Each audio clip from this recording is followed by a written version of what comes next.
Find yourself stuck or try to take you through the basics. Check out this channel if you're really trying to make it. He got what you need from brushes to grease.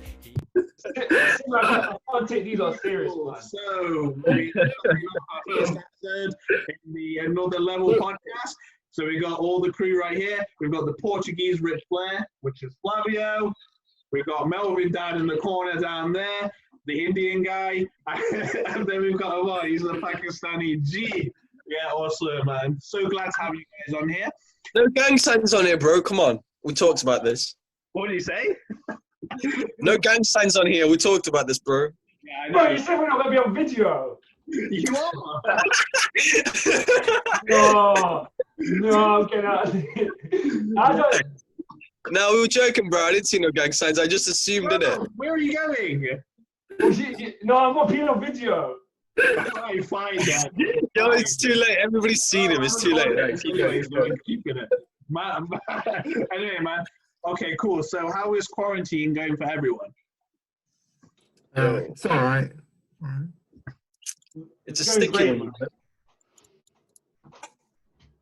It's a sticky one because, like, can't go out, can't go and socialize with your friends, can't do, your normal routine. So, yeah, me, that's because you're working, aren't you? Yeah, I'm working, but like on my days off, that's like my days where it's like I almost make like the most.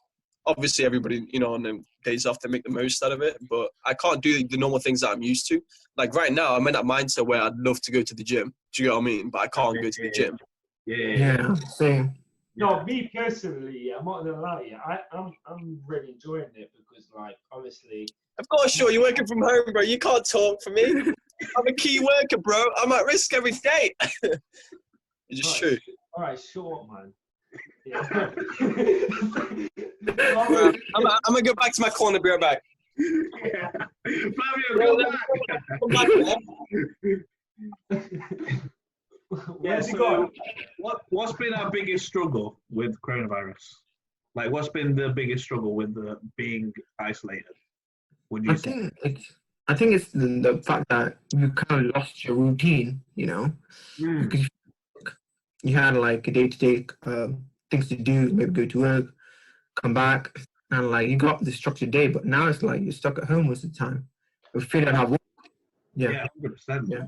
That's the thing with me as well. I think the biggest impact is people with mental health, such as like people with depression, anxiety, and stuff like that, and also people that come from like domestic violence household and stuff. I think they're gonna find it like really hard. You know what I mean? Yeah, no, 100%. No, 100%. And like, I think as well, like, obviously, I don't know if you've heard about divorce rates, but they're going up like crazy, man. It's absolute madness. Like, what do you guys think about that? Like, the divorce rates going up? Like, what do you reckon that's because of? Yo, can I come back? You can come back, yeah. We just talk about divorce rates. Come back, bro. Thanks, man. Thank you. So we're just all talking about divorce rates, bro. Yeah. Yeah. I heard. I was on my corner over there, just I think it's because when people are going to work like every day, they're almost trying to avoid being like being with each other and stuff. So it kind of made them obviously like avoid the fact that they had these problems that they need to solve. Like being together in a house, they're put in a situation where they have to deal with it, and which causes them to realize that people might not work best for each other. Yeah, I agree with Melvin. I feel like the divorce rates itself, I know like it might seem like a negative thing, but like it kind of tests to see if you're really meant to be with that person because you're always together, right? And some people may be like, oh, like if this never happened, they will still stay together, which is true, potentially. But I feel like you should be overall happy with somebody. Like being with that other person and connect with that other person should be the most important thing. Like, and if like a pandemic had to happen for you to realize this isn't a person for you, which really goes to show like people really like getting married out of love and things like that. Do you get what I mean? Do you get what I'm going with this? Yeah, I get it's it. like you need to like really like you know, like value yourself, and also see if you value the relationship, see if you're meant to be with that person. So I feel like it's a positive thing, even though like divorcing is a negative thing. I feel like it's a positive thing because people are going to be much more happier after it, because clearly it wasn't meant to work out for them.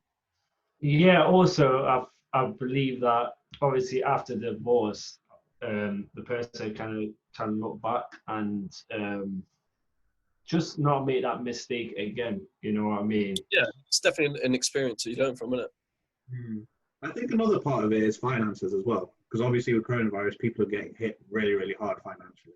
So that's going to play a definite role. And like, I don't know if I've read the stat, but I've definitely read a stat where like most divorces are due to finances, like stress over finances.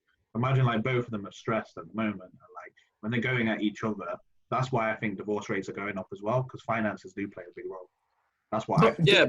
But doesn't like having gone go? No, you go first, bro. You go first. You go first. No, I was gonna say like going through divorce doesn't like you only have to pay. You don't have to pay for divorce. No. The finance of the house. You get me? No. We like I understood what you meant. I understood what you meant, Simon. But like if finances is where you draw the line where you need to divorce somebody, I don't necessarily think it's the right thing. Do you get what I mean? You're meant to stick with somebody like through thick and thin. Like, yeah. When you're saying those vows, you're meant to stick to those vows to death do us part. Like I value marriage like that. And if I feel, like, I don't know, bro, I feel like people are just getting married for the sake of getting married. Like, they're scared to be alone. Do you get what I mean? They're scared to be an individual, their own person.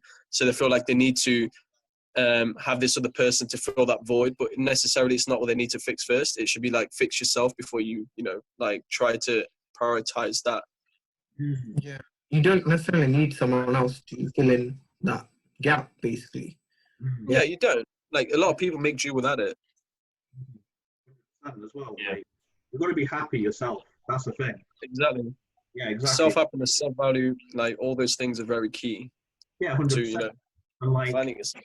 When you find someone, it should be someone that, like, they're happy in themselves. So you're happy yourself, and they're happy as well. So, like, for example, if they were to leave, like, it's not going to hurt you. Like, you'll be hurt a little bit, of course, but it's not going to crush you. That's what I see a lot in this generation. So, like, why do you guys think like relationships tend to fail in like today's generation? Why do they? Social media, definitely, man. You see what it is. A lot of cheating does happen online, and it's like back 20, 30 years ago, you didn't have stuff like text messaging and stuff. You know what I mean?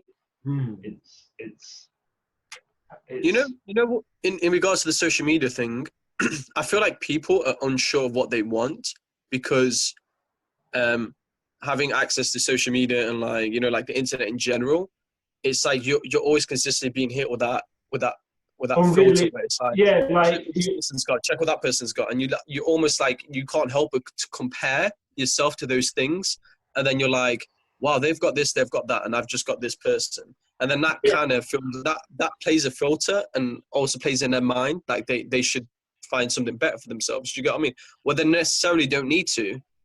You know, like, they're perfectly happy, but like, as human beings, I feel like we want and want and want. We keep wanting more. We can never be happy just with the one thing. But like, we need to change our mindset, because why shouldn't you be happy? Do you get what I mean? Why is it that you need something new and something better every single time? I think it's that expectations as well.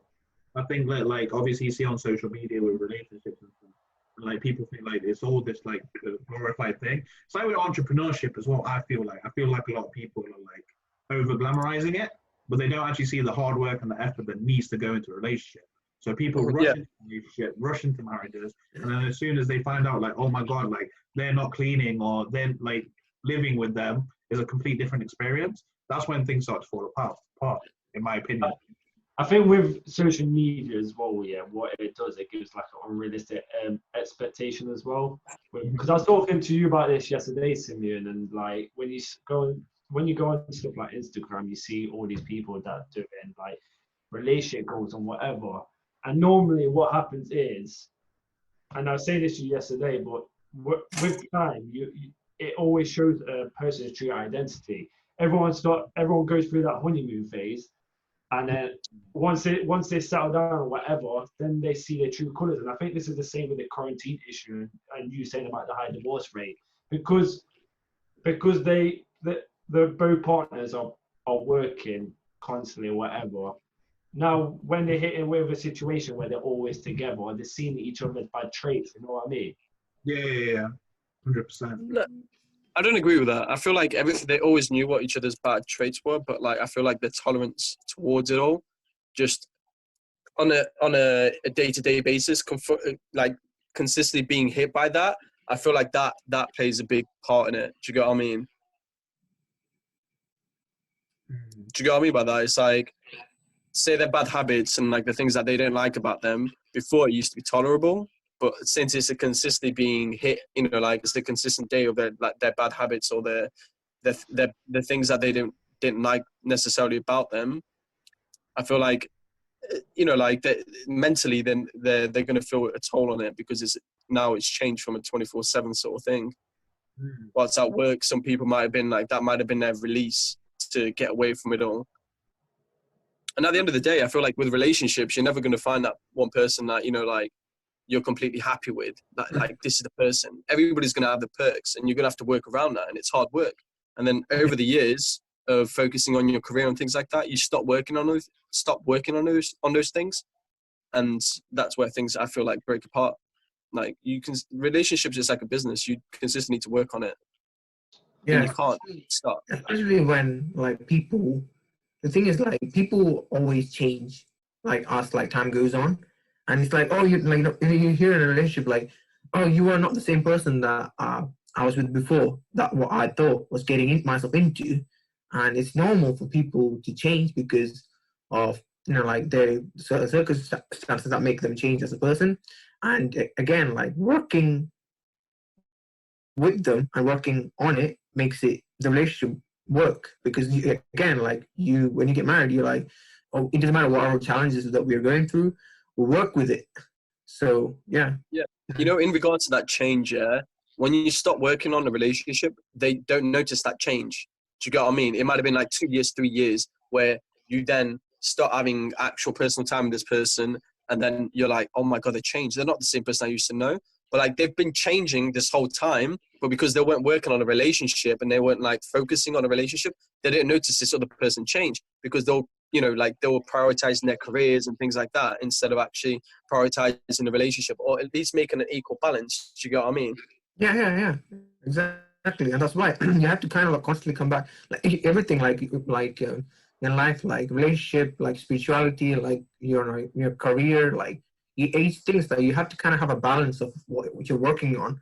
And if you have a balance, and like if you are like, not just relationship in the sense, what do you call it, just like with partners, but like just even like with relationship with like the people in your life, you're just gonna lose touch, and it's very important. Yeah, I agree. I think communication is really important as well. Like, obviously, clearly communicating between both of us, like what's going on. You know, if you're going through struggles as well, because people don't realize as well is like when you're in a relationship and someone's acting really, really weird, there might be like outbursts and stuff. There might be something going on behind there, and if they don't actually communicate with you, then you're never really gonna know. So like that's really important as well. So touching on the topic of quarantine as well, like mental health as well must be being affected quite a lot, like with anxiety and depression, especially with like just being confined in these walls, because we're very alone in these thoughts. So what are your thoughts on that, guys, with when it comes to mental health and quarantine and kind of dealing with it? I feel like with mental health and quarantine, it's like, just like how you had a routine, like one way to like actually look at it and like not try to be in your head all the time, try to figure out a routine that helps you.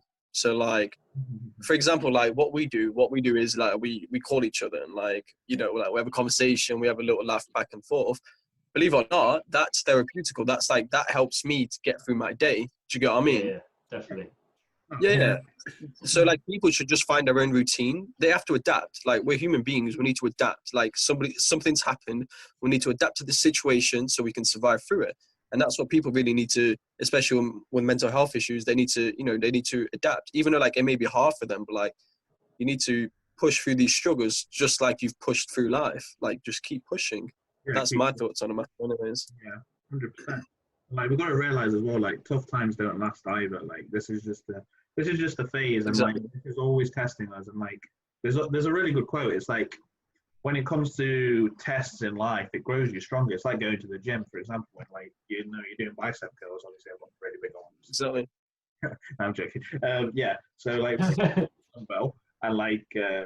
Basically, what you're doing is damaging the muscle, and when you damage the muscle, yeah, it comes back stronger. So it's kind of like the same with quarantine and stuff, like dealing with mental health issues. So yeah, so It's that's the same with your mind. It's the same with your mind. Once you experience something like that's so dramatic, like you will notice that your tolerance and your strength in your mind, like you won't break as easily as you did before because you've been through something. And that's the same thing that you have to think of this pandemic. After you've been through this pandemic, like a normal routine, a normal day is going to be like, wow, this is nothing, because, you know, like you've become a stronger person through this, like this mind game of it all. Do you get what I mean?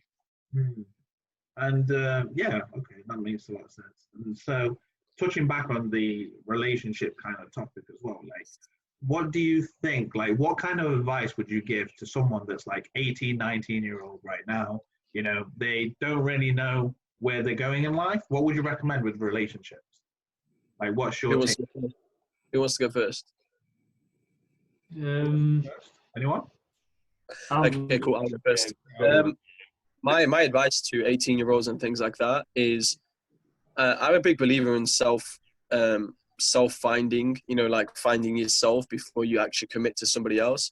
Because what I feel like, if you don't really know, I'm not saying like have your whole life figured out, but at least find yourself, see what you're good at, see like what you can tolerate, see what, you know, like what, just explore yourself and your mind, just get to know yourself, so then you know exactly how to get through, you know, day by day, how to make your life work, essentially.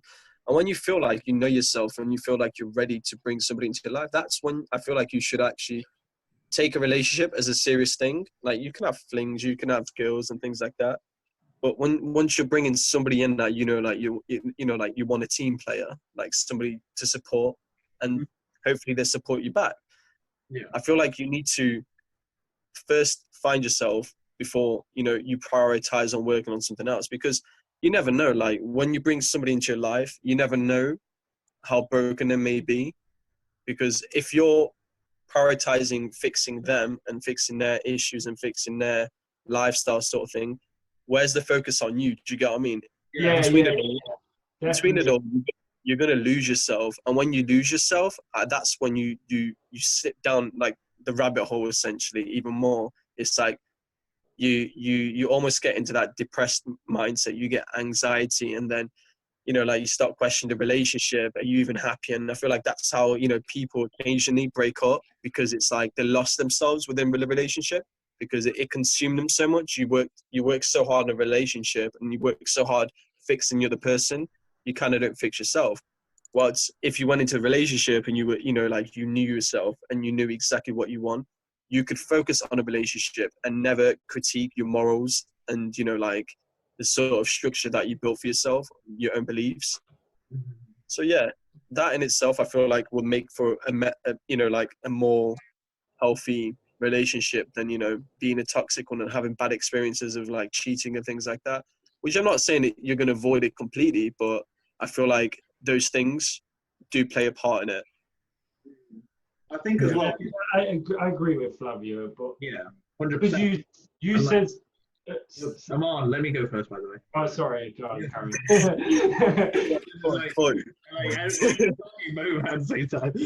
Nah, like what I want to say is like, obviously your value is very, very important.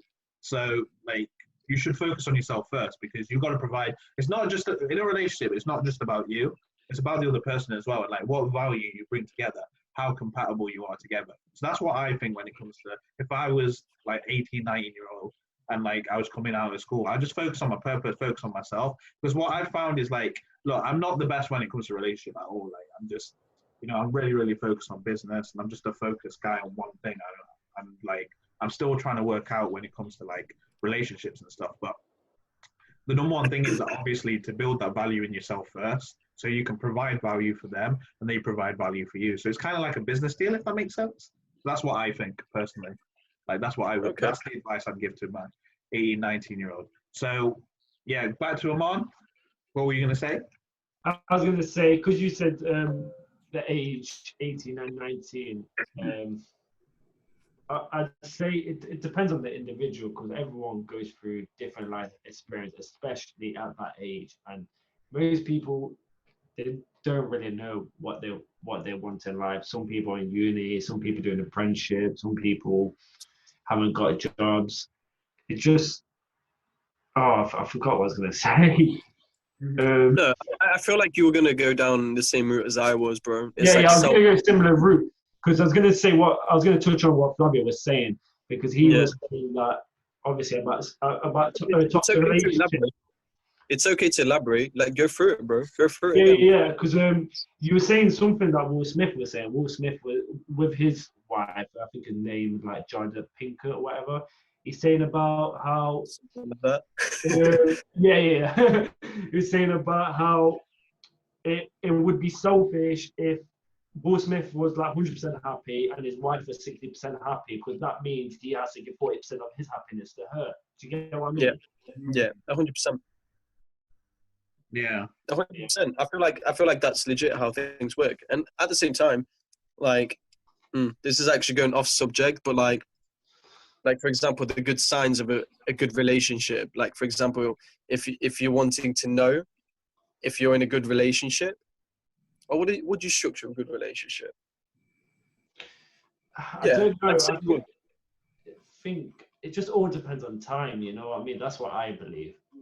I think acceptance as well. Accepting that like sometimes it'll be rough. I think that's a really important thing, even with life as well, because like it's not always going to be up. So it's like business as well, like relationships as well. It's going to go down sometimes. Sometimes like, you know, they might be going through stuff and your relationship will be tested. But it's about both of you putting the effort in to make it work. Yeah. It's not always going to be and rainbows. So that's what I think. That makes sense. What you're going on about, that's where I wanted to go. It was legit. For me, for example, what I tend to do is I look at the benefits, I look at the negatives, and I'm like, do these benefits outweigh the negatives almost? Like, can I tolerate these negatives, like, from this person? And do I value these benefits that they bring to my life a lot more than I value the negatives? If so, it's so worth keep on working it. But if the negatives are completely outweighing the positives, that's when I'm like, yo, I don't think this is good for me. Like, I need to have self-value. I need to actually, like, think about, am I happy? My own happiness. I feel like people should just prioritize their own happiness. I feel like it'll completely get rid of. We wouldn't completely get rid of the cheating factor, but it'll definitely reduce it. Do you get what I mean? Yeah. That's why, like, like how you said you were like, you should focus on your happiness. Like when what is it? What you're saying, like 16-year-olds, 17-year-olds, 18-year-olds, what is the best advice that you can give them is basically like focus, like, again, like focusing on yourself and like understanding yourself more, but at the same time, what is it? Like, knowing that you need to be specific, like you said, about like how like the person that you want in life.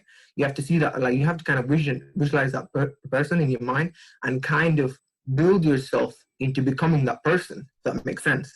So if you want a relationship with a person that you're like, oh, this is the kind of person I want to be with, then you have to be like, you can't say it's just only I have to work to get that person. Like, only the girl has to work to get that person.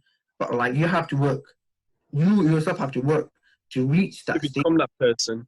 To become that person and get that you want in life, because you can't just like get some person that is best for you just magically, because you are like, if you want to attract a person in life that's best suited for you, you have to be like, this is what I want, like from a girl. So this is what I'm gonna work on in myself. So if I want to look good and like, if I want someone that's like attractive and stuff, and like, and you work on yourself, go to the gym and like work out as well, like who likes fitness, yeah. But at the same time, you care about someone who's like spiritually into things, or like, you know, personal development as well. Yeah, like who likes business, you go into business, or like again, like you doing those improvements, you're sending out a signal. This is the type of person that I want as well. So it's really important at the young age you kind of define yourself and be specific. What is the target? Like, what is the kind of person I'm like going for? And understand that. Yeah, yeah. Because when you're picturing that person, and you're like, you have to make it realistic, because if you don't make it realistic of you being the equal version to that person, then the chances are it's not going to happen. Do you get what I mean? It's like to attract a positive, you also need to be a positive. The positive is not going to be attracted to negative. Do you get what I mean? Yeah. And I think as well, like to add to that point is like with younger people as well, like what they can be guilty of is using their emotions. So, you know, when they meet someone and they're like, oh my God, I love this person, they get emotional. I think personally you should be using logic as well. Like this is a mistake I've made in the past as well, where I'm just guided by my emotions, and like I make emotional decisions. Now you've got to think logically as well. Like, does this actually make sense? Oh, definitely, man. I could agree with that. That's where the values come in, positive, negative. That's the logical thinking factor that I was trying to fit in there. Yeah, because me personally, like, as you all know, in my last relationship... You're hopeless romantic. You wear your heart on your sleeve. We know. No, I'm joking. No, no, but obviously, personally, with me, I got with a relationship with a girl, and then later on, I knew it was wrong, because I thought she was a narcissist, and all the stuff she was telling me before, she kind of like related to me in every way. But once I got to know her after later on, it was just, you know what I mean? Yo, which one's this, bro? Which one's this? No, I'm joking. Don't name drop. You know who it is. You're going on like I'm a pimp. I don't want an angry message the next day. You're getting death threats, bro. Angry message, death Awesome. So, guys, have you all heard of MGTOW? So, men going their own way. Have you heard of that? Basically anti-feminist. I haven't heard of it. What is it? Nope. Say it again. What is it? It's men going their own way. So basically what the movement is, men going their own way, is just basically like they don't involve in romantic relationships and they just focus on their purpose. So I don't know like this movement that's going on, because basically what it's about is like, you know, with like divorce and divorce laws are against men, basically. Yeah, that's true. Yeah. So I do agree there in a sense that like divorce laws are definitely against men, and especially with society nowadays. I know it's a bit controversial to say, but I feel like the value of males are going down. Like, what do you guys think about that?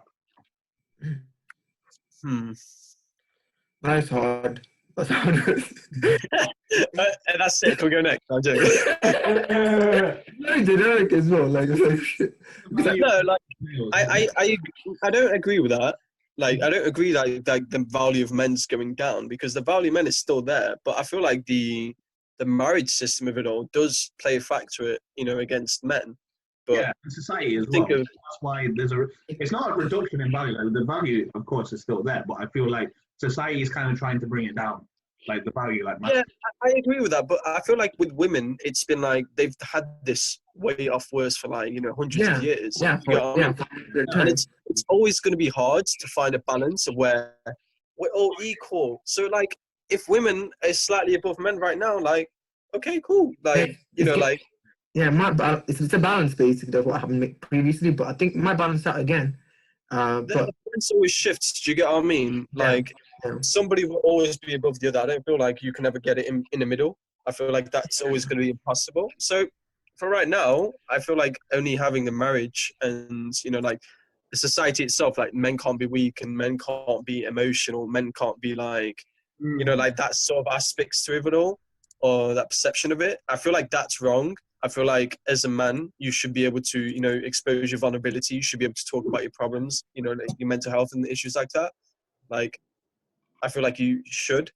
But in terms of what the topic's about, I feel like it's fine. Like, I should.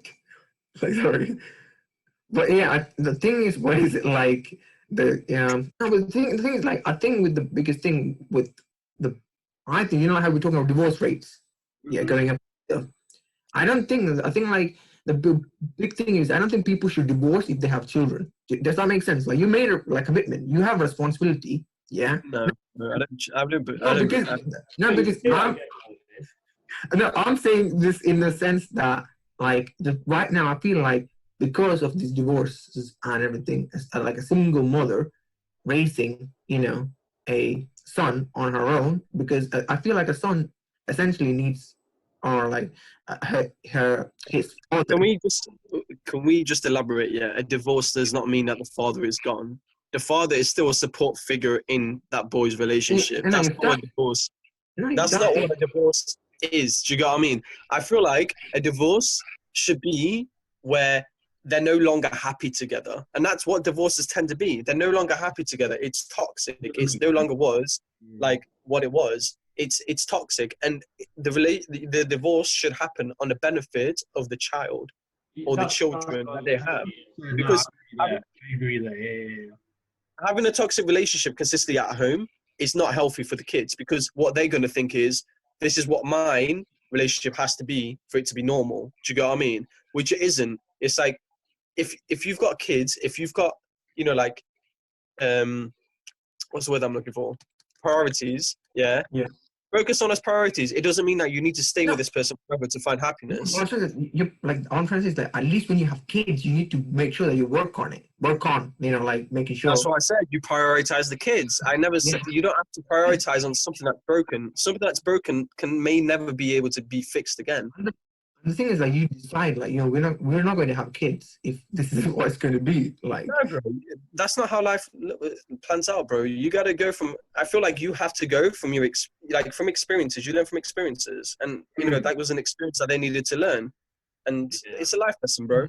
Like, you learn it, and now the kids later on, that's something that plays in the factor in their heads. They think like, well, this happened in my situation. I want to make sure that doesn't happen in mine. So when I'm planning to marry this person, I have kids with them, I need to make sure they're the ones, and then we need to keep working on it. And I need to confirm that person is on the same wavelength. Do you get what I mean? Yeah. I think mindset plays a huge role with this. So obviously, with like learning, so like if you come into a relationship and you have the victim mentality where you're just thinking like, if something happens to you, you're like, oh my God, I'm not feeling good about myself. But if you have like what I like to call it, kind of like the bulldog mindset, where you're like, cool, this like is something that can actually teach me. So I think that's really, really important when it comes to like relationships and stuff, is to have that mindset behind it as well. Is like, if this fails and like it doesn't go to plan, like that's fine, that's a learning experience. So that's what I think there. And to add to that point as well, when it comes to relationships, I feel like, you have to kind of accept the bad with the good as well. And like, you got to keep working and moving forward. So that's pretty much what I think when it comes to relationships. So to move forward with that, with like we had the discussion about kids as well. Like, do you feel like it makes sense for the mom and the dad to stay together? What do you think? Or should they split? Like, should they stay together with their kids? I think they should try and work like on it and stay together. What happens if they just? No, I don't agree with Melvin. No. I feel like what Melvin is saying, I hope this is what he's saying. They should try to first work on the relationship before actually going for a divorce. That obviously that's common sense. That's But what I'm talking about is I think that's what he's trying to say. But you know how Melvin is; he's a little hopeless romantic as well. Never gives up and never quits. You always come with first. Yeah, I know, bro. What the hell's going on? He's finished. We killed him off. You roasted it too much. Roasted too much, isn't it? No, but it's his opinion. But everybody's entitled to their own opinion. I disagree. I don't think, like, if you're reaching breaking point, I think you should just like split, because obviously if you're in the relationship, like, you're not going to feel happy, and like, that energy, you can just feel it. You can feel it. Like, the kids will feel it, and like long term, in the short term, it's going to bring them pain, and like it's going to be tough. But at the same time, oh bloody hell, Melvin and Han's gone. it's fine. Yeah. So what I was saying was, when it comes to when like they're not happy with each other, if they're not happy with each other, they shouldn't like force it. I don't think personally. Like in the short term, Yeah. the kid's gonna go through pain. Bro, the worst thing you want, like, bro, put yourself in, I don't know, like, even like the man in a relationship, right? What you're thinking is, like, you go to work, you go back home, and you're thinking, right, I have to see that person again. It's like that no longer it's oh, my wife's at home, I can't wait to get home. It's like, oh, I'm going home.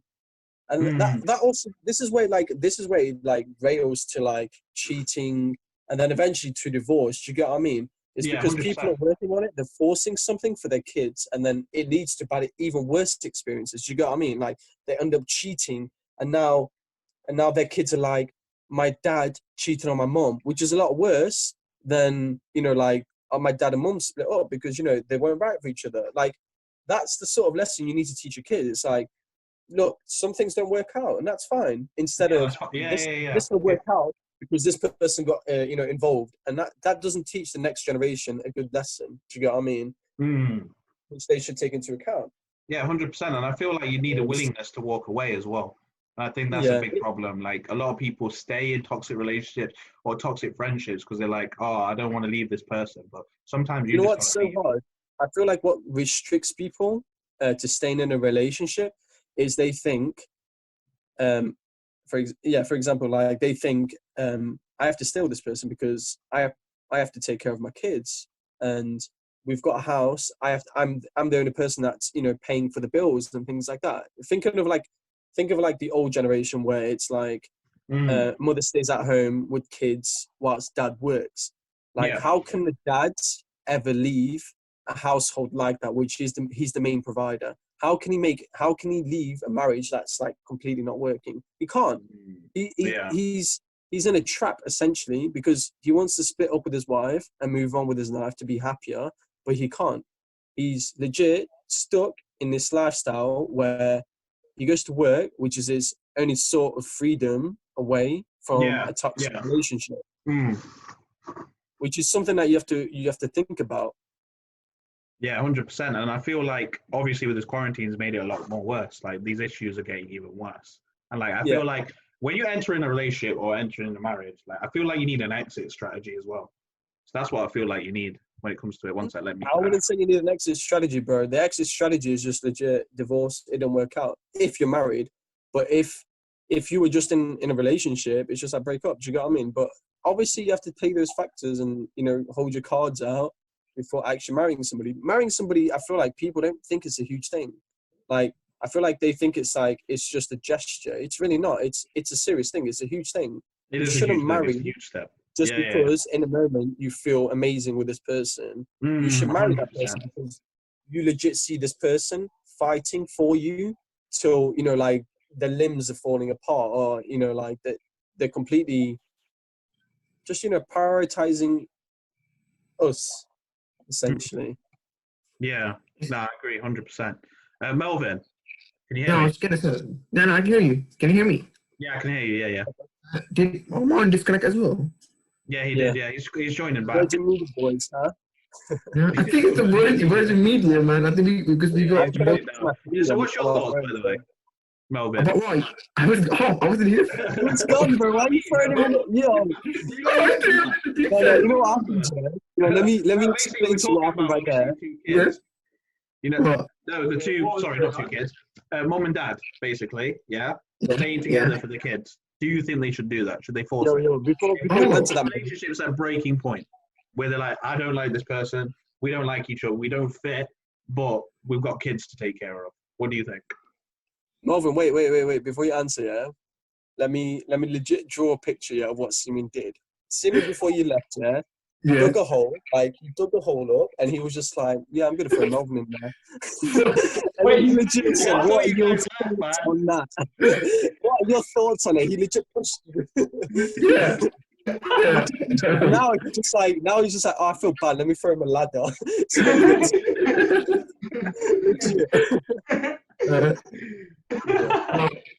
I think if it's a breaking point, then yeah, it should just not be together anymore. Because Yeah, it's, I think so as well. Yeah. What? We changed Melvin's mind? Oh my god! No way! Bro, he had that clarity when he left. Nah, bro, that disconnect hit him hard across the face. Like, yo, what's up? like we were talking about mental health and stuff, and like like What was the actual question though? Basically.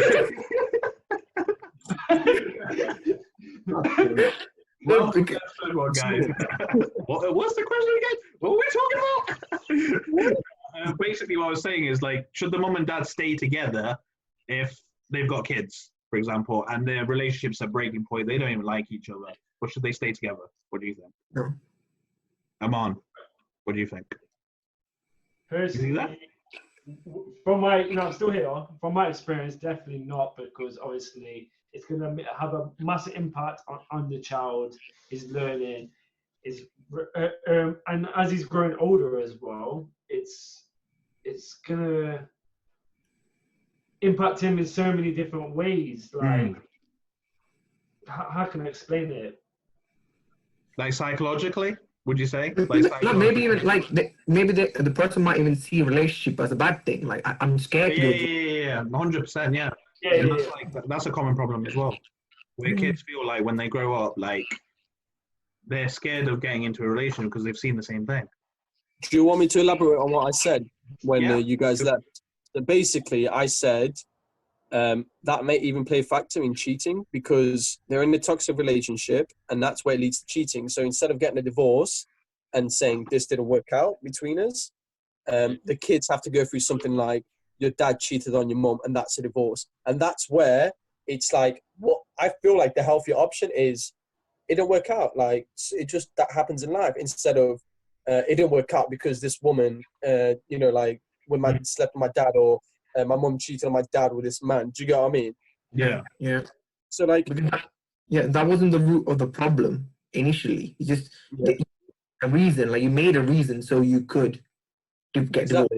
Yeah. But that's the thing. That's the thing. People, I feel like people, or myself in general, I feel like it reaches a point where you're almost trapped because you're so invested in a relationship and you've been in a relationship for so long. It's like you're almost trapped in a relationship. And believe it or not, I felt this myself. When you're trapped in a relationship, it can actually be scary to even leave a relationship. Like it can be so scary because to build up that courage and that mental stability, I feel like it could even take years. And that's initially what I feel like leads to cheating because it's like you need a reason. You need a reason to get out and you take any reason. Do you get what I mean? Yeah, and I also think like, because especially if you are dependent on someone else, in a relationship. It doesn't matter if you're dependent on them, bro. Huh? Say it again. It doesn't even matter if you're dependent on them. No, I was going to say it's... What kind of dependence? Financial? No, I'm saying like financial. There's a lot of things like if I said that whilst you were gone, but keep going. Oh, okay. I'm sorry. No, what I said was, imagine being a man's perspective of where it was the old culture and the mother stays at home with the kids and the dad is a supporting figure. Where can you place That's worse. Where can you place the father leaving the family? He can't. He's legit trapped. He's in the trap. No, he's trapped, but at the same time, even if he does, even if the father leaves, like if they did get a divorce, it's hard on the the woman because she doesn't have a job and stuff. Like that's 100%. Yeah, that's what I'm saying. Like even if people want to leave, they can't initially. Do you know what I mean? I think that's why like women have like this "I want to be independent" kind of movement, like a lot because they know they have to be. They don't want to feel trapped. They don't want to feel like they have to. I think they should. Yeah, they don't want to feel like I have to make this work because they want to have that option of if it doesn't work out, then I can leave at any point. Which is everybody should be entitled to that. Do you get what I mean? Everybody. That's why I feel like relationships old terms where mother stays at home or looks after the kids. I don't think that should be a thing. I feel like they both should have a career and they should prosper in their careers. They should look forward to have a healthy career and prosper in those areas. So then at any point they feel comfortable to leave if it's not working out for them. Like if they're communicating to each other like, yo, I don't think it's working out, like they should at any point be able to leave and be financially stable to actually do that. My opinions of it anyways. Not if the persons came here over for visa.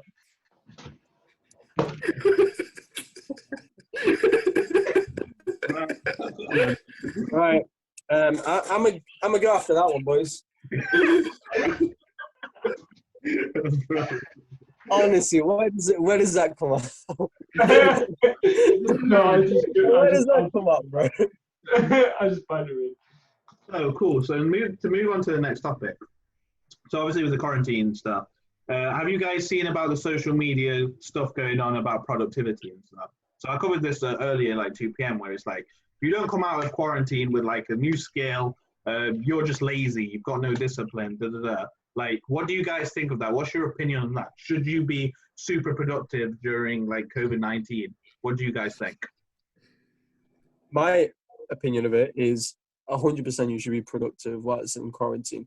Mm-hmm. But at the same time, if you feel like you've been at work for so long and it feels like forever that you've taken a break, take a break. Like, like relax, because you're going to go back to that old routine, that whatever it was, 6 days a week, 7 days a week, like if you're working really late nights and things like that, you're going to go back to that routine. It's okay to not do anything right now. It's okay to relax. It's okay to take a step back and then find yourself, recollect your thoughts and things like that. Read a book, just relax. Like, like you don't often get well, pandemics, hopefully. We'll see in the near future. But at the same time, saying that, for example, this is a perfect time if you're trying to find your next move, your next big move, if you're trying to find yourself, if you're trying to find a job, if you're trying to find a career, this is the perfect time to become productive. If you're trying to even just indulge on good habits, changing routine and things like that, perfect moment. Like, I feel like you should 100%, if you don't already have a good routine and good habits in your life, you should try to find some, even if it's reading a book, even if it's like playing piano that you've always wanted to and things like that. 100%. My thoughts on that is legit. Be productive if you haven't got good habits in your life. But at the same time, if you've got a career that's completely, like perfect for you and you're working hard on it, take a break, relax, chill. And if you're a key worker, go to work. We need you. Yes, Flavio, go to work. I'm going to work now, boys. Oh, no. We did it. For the viewers, yeah, so Flavio, I'm head out. he still has to work, unfortunately. So, like, for him, life hasn't changed very much, to be honest. Yeah, so what I think is context is a huge thing. Like, I think it depends on the individual. I think the problem with, like, social media and entrepreneurship, like the social media entrepreneur type of side, is that, they're trying to brush everyone with just one paintbrush. That's it. And it's like, oh, everyone must be, like, productive. But it depends on the context. It depends on where people are in their lives. And it depends on so much different things, Because people deal with things mentally differently. Like, for example, some people need to take a break off to deal with all of this that's happening. For me, I can keep pushing forward, but for someone else, it might be different. Everyone has different coping mechanisms. Yeah, but I feel like with that in mind, I feel like that triggers them to spiral, their mental stability.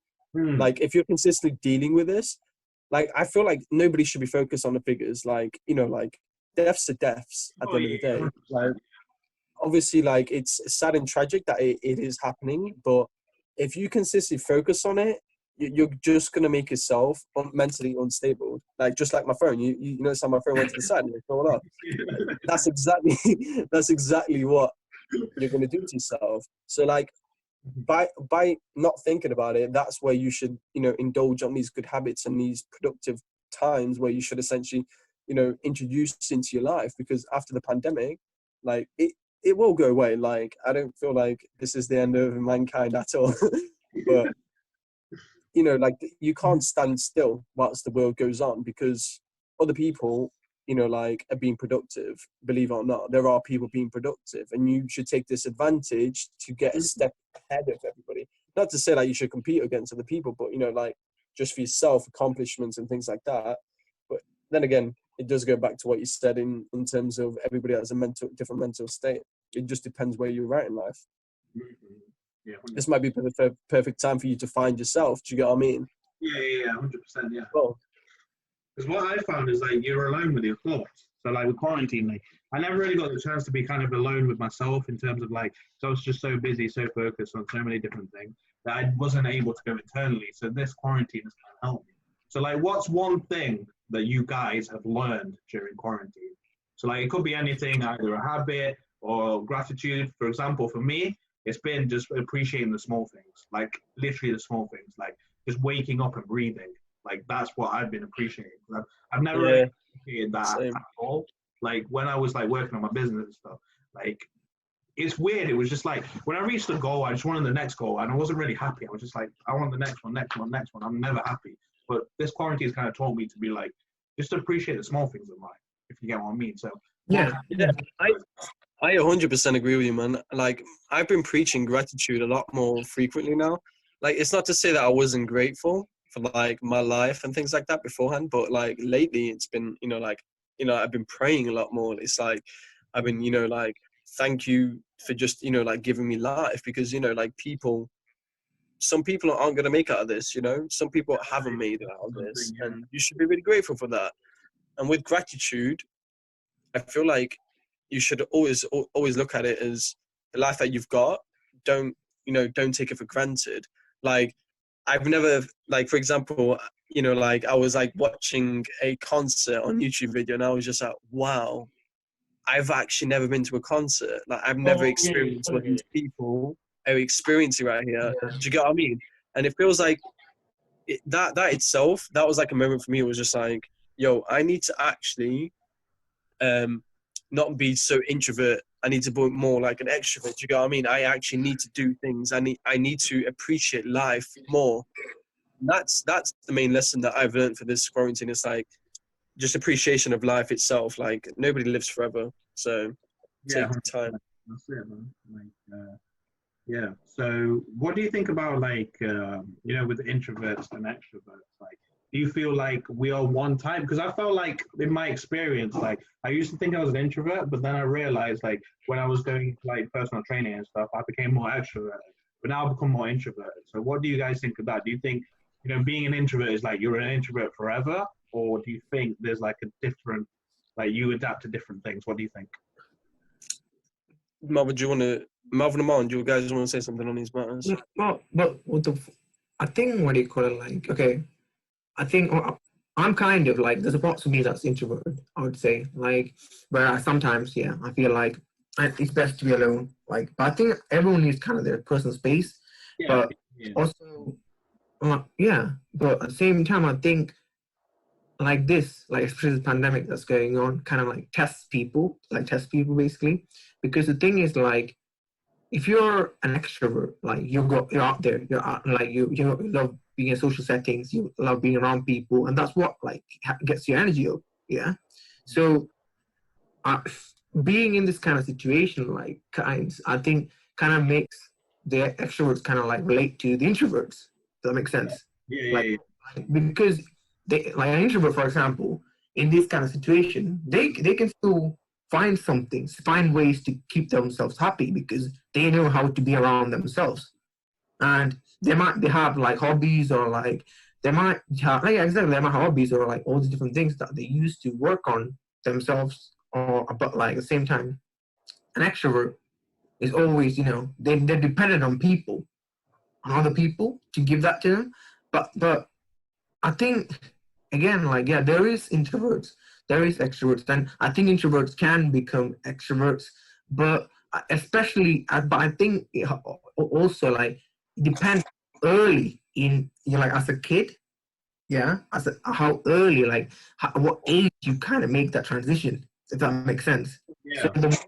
Yeah. So I think the more you like develop as a person as time goes on, you can definitely come out of it as an introvert to an extrovert, but you still will need to understand, be mindful of the triggers that an introvert has, basically like social anxiety.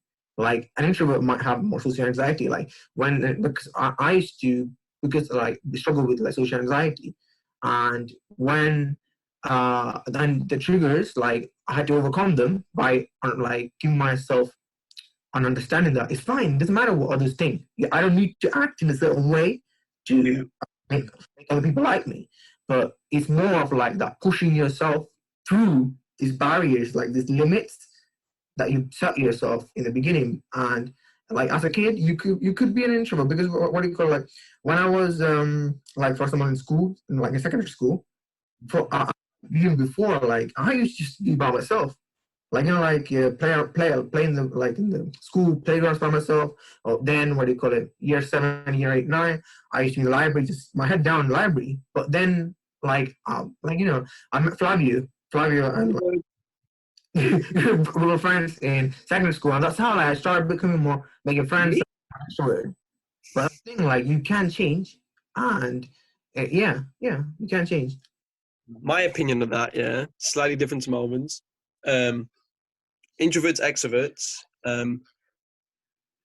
I feel like there's the perfect balance between them two is like right in the middle. I feel like with introverts, it's like everybody needs to have self-value and appreciate alone time to themselves to work on themselves, right? That's what introverts essentially doing. But at the same time, you need to have other people. You need to have, like human physical contact with other people to actually, like feel good about yourself. Not to like you're trying to pry on people's opinions and like feel good by what they're saying, but just have a connection with somebody else. Do you get what I mean? That really helps. We're social beings. We're social beings. Exactly. And whilst extroverts are like, if you become too dependent on people, that's when you become really insecure, and that's when anxiety builds up. That's why you need to go into becoming an introvert and then finding yourself, like once you find yourself, I feel like it's like whatever people say about you, regardless of what it is, you can legit brush it off. And I think finding yourself as well, type of thing. Like I feel like you can brush it off when like when you go through an introvert stage and you find yourself, sort of thing. But I feel like with the quarantine, I feel like extroverts are definitely being tested right now to be self-finding, find yourself sort of thing. I feel like everybody that's going through like find yourself sort of thing, they're extroverts that really never have been probably introverts, but like they've been dependent on other people making them happy. That's where like like the mental sort of is like railing all over the place sort of thing.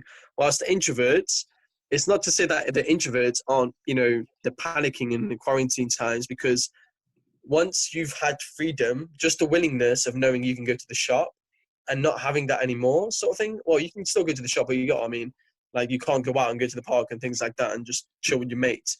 Having that option no longer does play a factor as well. Like just not having the option, it's like you want that option back. So like, it's a sort of all up. A healthy option in between of being an extrovert and introvert, I feel like is the best option in between. I feel like being too much of each one, it's bad either way. I think how you said like finding yourself, like as like an introvert, it's like or as a person is important, because again like it helps you like understand who is best to be around, who is best for you to be around, because you're finding yourself. You're like, yo, this is who I want to be with. And like you're saying, the balance, like between, like you can't. The thing is, like an introvert can become an extrovert to like a certain level, and extrovert can become an introvert if they want to as well to a certain level. And it's like I said, it's a balance, and the balance, being a balance is called an ambivert, and that's where you got to be at, like an ambivert, where it works both ways. Like, yeah. I 100% agree with you, man. 100%. Aman, what do you think, bro? Yeah. I was basically listening to you lot, and I swear to God, we can't see him on camera. He's like eating some chapati or something. Like,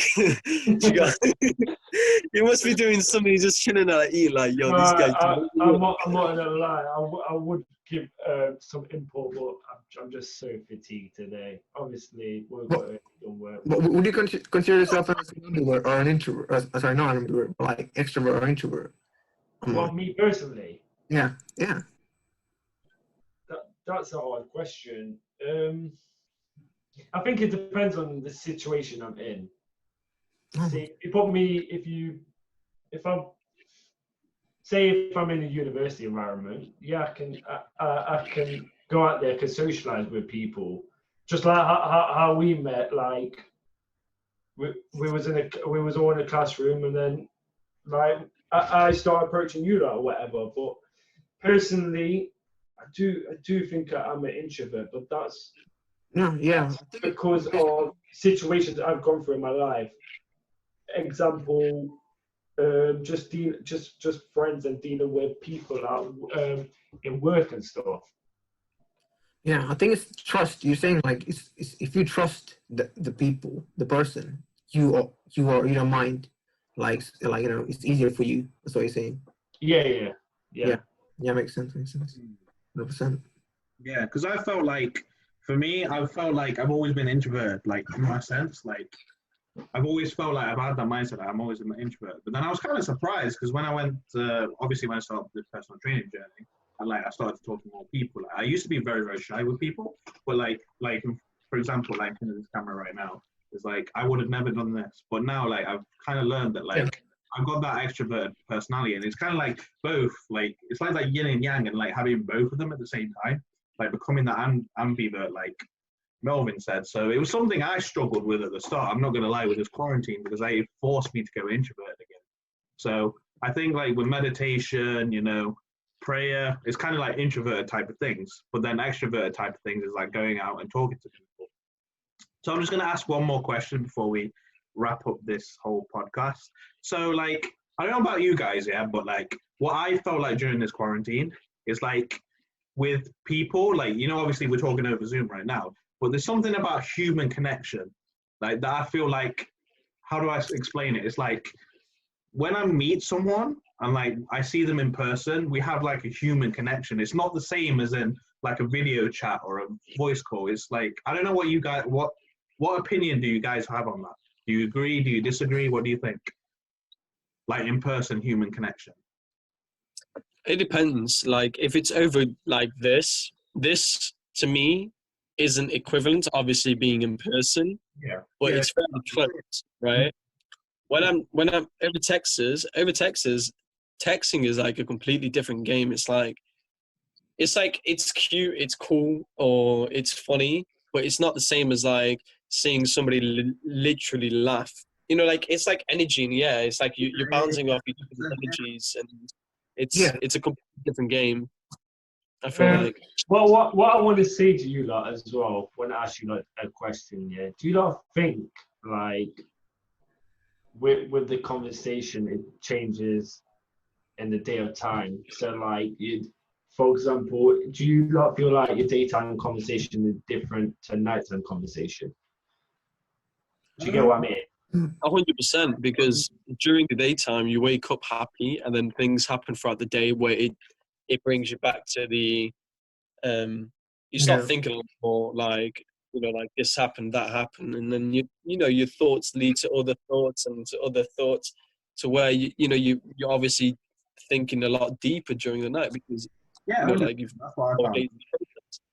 Yeah, that's what I found as well, is like at nighttime is like, for me, I feel like when I come to my room, I feel like I can just feel like all my thoughts inside me, and like I can just like, I don't know what it is. I don't know whether it's overthinking or not, but like it takes me a while to get back to bed, but like I'm just alone with my thoughts, and I can process the thoughts in the day. So like we jump on a chat at night, like I can just release my thoughts and just talk to you guys. So that's basically from my perspective. I could confirm that's overthinking, because it happens to me too.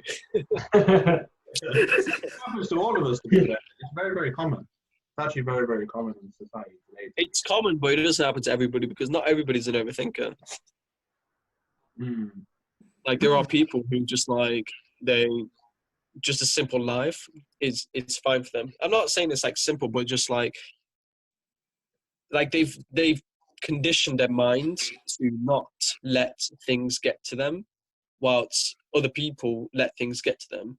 And that's initially what the sort of stage that you need to reach. Is like I don't know if you guys have heard of this, the philosophy of Stoicism, where it's like you can't control your external factors, and like you can control your internals, which is like whatever goes on in your head, which is true. And it's sort of about portraying how you perceive things. So like if you perceive things to be negative, obviously you're going to be thinking about that throughout the whole day. But if you perceive things to be negative, but things that shouldn't really prioritize your thinking, like like shifting your perception slightly, Yeah. So it doesn't really like get to you like that. You can just, it's back to the thing where it's just like brush it off sort of thing. Like that's initially what you want to reach. Like don't, like who cares what Stacey said on your post, like you're looking fat or whatever. How could Stacey do that? How could you do it? Like, what's Stacey telling me like I look fat? I mean like, yo, like what? I do. See me, did you like my post? Yeah, like, oh, only 20 people like my post. Like, who cares, bro? You get what I mean? Like, let me go check real quick who didn't like it. Unfollow. I'm joking. I think the more knowledge you have, the more you will overthink, personally. I feel, yeah, 100%. Obviously, with higher IQ, you start overthinking a lot more because, you know, like, you can consistently have ideas spiraling in your head and, you know, ideas lead to different ideas and ideas. Yeah.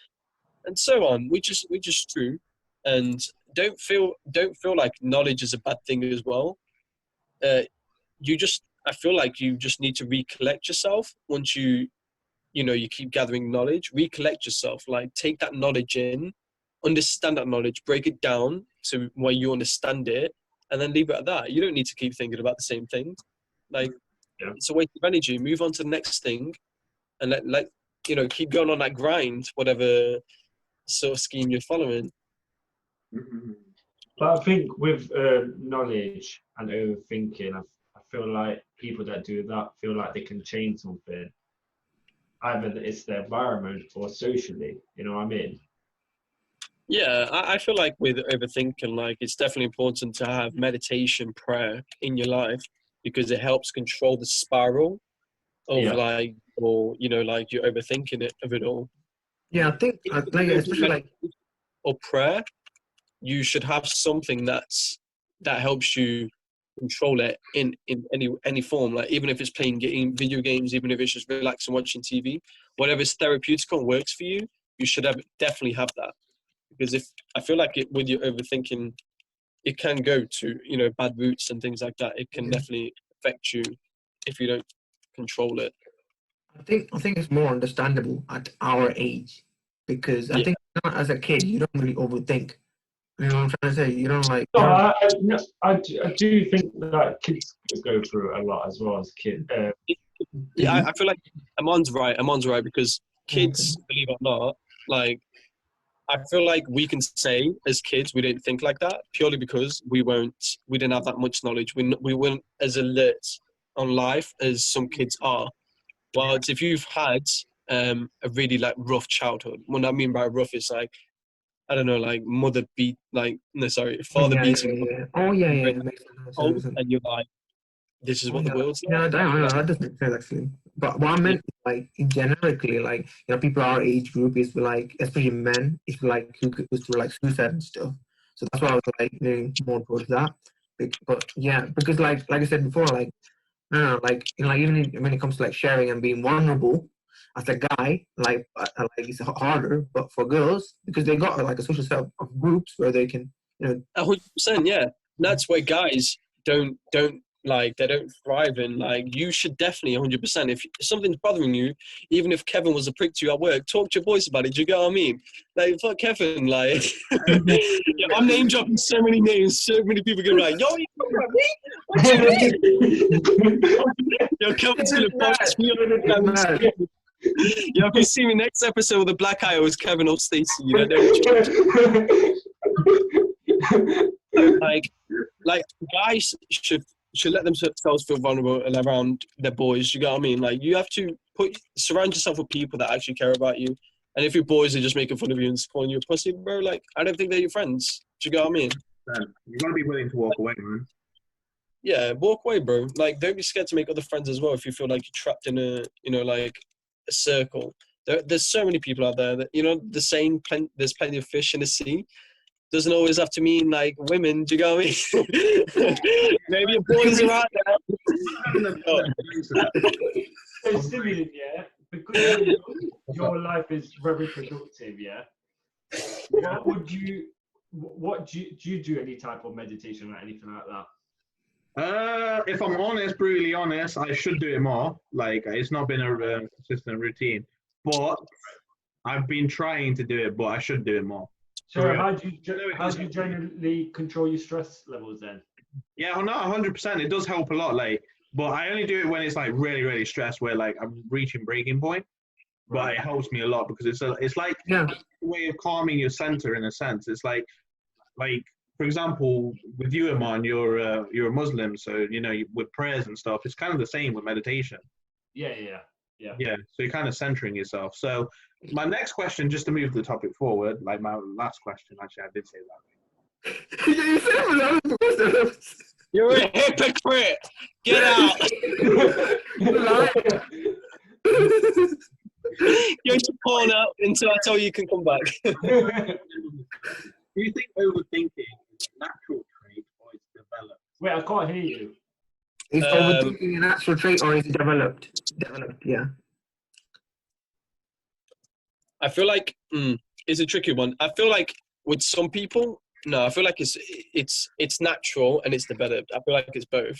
What about you? I feel like No, I don't think it's natural still. Just like how you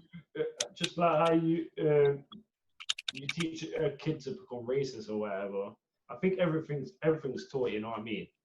Yeah. Okay. I don't think so because everybody has, like, let's go back to perception. Everybody has a different perception in life, right?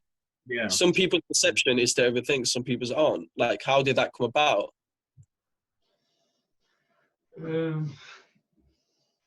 Yeah. Somebody kicked him off the call. Amon's no longer alive. No, I'm joking. Yeah, I think it is a bit of both because like even though I've got like mindset and stuff, I still have tendencies to overthink. No, I think it's like what system or like what kind of like like what kind of like things that you have in life like to kind of compensate for it. Like you said, yeah. If the national like the traditional culture that you grew up in, yeah, I think has a very very like direct correlation with how much you overthink. I think like because I think like I was saying like if you're born into religion like prayers and stuff, people know it helps. That's why they're like doing prayers and all these kind of meditations and stuff. It helps thinking and it's that balance, because what is meditation in the end? Like you're trying to like think like of nothing, almost the nothingness, and get into that point of nothingness brings out like that peaceful mind and after that yeah. I agree. I feel like with religion, the only reason why people actually fall off, for example, if you come from a family background where it's like they're really religious, like like the whole family is religious, I feel like the overthinking is not a factor until you get those friends of where they kind of pull you away from religion and they're kind of like, well, check out these views on life and things like that, blah blah blah blah. Do you get what I mean? Like it completely. They make you ask questions. They make you question yourself. Full belief of it all. Yeah, which essentially that's one example to like where overthinking might be a thing, or where even a scenario of where like father beating mother or mother beating father. We don't want to pick sides here, but but yeah, like that may play a factor where the kid starts to overthink. It's like, is everybody like this? Can I trust anybody? Like, I think it comes natural. It definitely comes natural, and it also can be flipped. Yeah, I think the stories that we tell us helps us not to, depending on what it is, to not overthink at different times. Like, so because it helps a lot. Everybody overthinks regardless of what it is. Like, nobody realizes, but when you're playing a video game, you're overthinking about that game, believe it or not, because you're consistently thinking, how do I get better at the game? Okay, I've done this in the game. What's my next step? Okay, cool. This person's reached this in the game. How do I reach that? Do you get what I mean? You're always thinking. Like, thinking and overthinking, it's like it's almost the same thing. Yeah. If you're consistently thinking about one thing, you're going to reach that point of overthinking where it's the only things in your head that's prioritizing. You reach a point where you're even dreaming or dreaming that you're thinking about the thing as well. Do you get what I mean? Yeah. So I feel like when you overthink. Would you say that's productive though? Like how you mentioned about like focusing on one thing. This is what you need to. I think like overthinking and like thinking is really good when you're trying to solve a problem. It's about problem solving. It's about problem solving. Like if you're just thinking like from like it's dead end and you're just like going nowhere with it, then there's no point. But like, it helps you solve problems. That's the biggest and that is good. That's why thinking is actually good at times.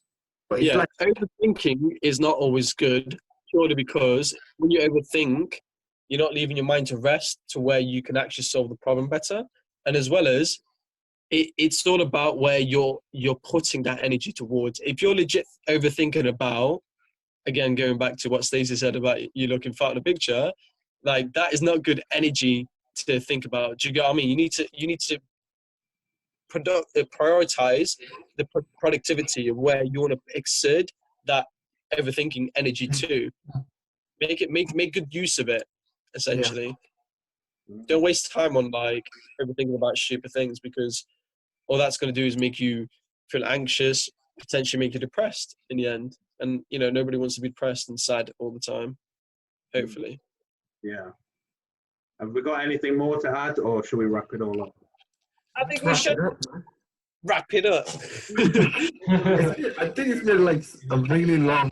So that's it. I hope you guys enjoyed it. If you got any more like topics or questions you want to ask, just put them down in the comments. So just ask Flavio. Wait, what do you say, Bob? I said any question, any topic, anything you are answering, just send the questions just straight to Flavio on Facebook. Why are you exposing me like this? Daisy, send him a message. Yo, don't like if I'm talking too much, just hop in and take over. Like I won't feel offended by it. No, it's really interesting. It's only episode 1, guys. Let's not fall out. Also, guys, I'll see you all later. Peace. Peace. Eye of the storm when you're staring at the crown. I know you said had a life jacket, a lot of niggas drown. Let them drown. Tsunami waves causing mass destruction on the can. Hey.